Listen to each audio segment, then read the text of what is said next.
The next day वही session spot के सामने जिन्होंने आर्यन का रिजेक्ट किया था. आई आर्ग्यूड, मैंने पूरा दिन आर्ग्यू किया literally for 4 hours. I went on to argue and I got the bell.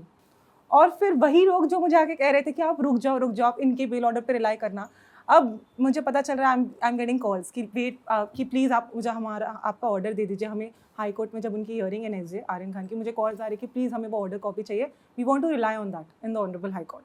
क्योंकि फिर मेरा ऑर्डर बिकॉज वो फर्स्ट बेल था तो वो कहीं ना कहीं वो एक लैंडमार्क चीज़ बन गई यू नो कि मैंने सबसे पहला बेल कराया ऐसे डिफिकल्ट और इम्पॉसिबल केस में. जब मैंने कुछ पॉइंट्स तो ऐसे बोले कि आप कंजम्पशन के एलिगेशन लगाते हो, ब्लड सैंपल भी नहीं लिया था उन्होंने, ब्लड टेस्ट सैंपल भी नहीं लिया to even corroborate the allegations of consumption.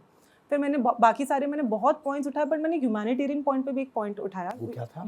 वो ये था कि जब इतने सारे आप लोगों को बंद कर रहे हो जिसके पास small recovery, no recovery, hardly contraband जो ड्रग्स कहा जाता है उसमें कमर्शियल और नॉन कमर्शियल क्वांटिटी होती है, जहाँ पे अगर कमर्शियल क्वांटिटी है बहुत ज़्यादा, बहुत एक्सेस अमाउंट में तो 37 का बार लग जाता है, जहाँ पे बेल मुश्किल हो जाता है.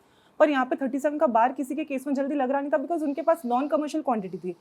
मगर because so I specifically pointed out कि बिकॉज ये मीडिया केस हो चुका है, ये मीडिया हाइप केस हो गया है, सो नाउ उस वजह से सबकी ज़िंदगी ख़राब हो रही है. Because now all these boys, all these accused, they have no antecedents. ये कोई हिस्ट्री शीटर नहीं है, ना ही कोई बहुत बड़े गैंगस्टर्स है, मगर अभी ये फिलहाल जेल में बंद है. और उनके आसपास कौन है, उनके इर्द गिर्द कौन है, गैंगस्टर्स, रेपिस्ट, मर्डरर्स, वो उनके साथ ही रहेंगे ना जेल में.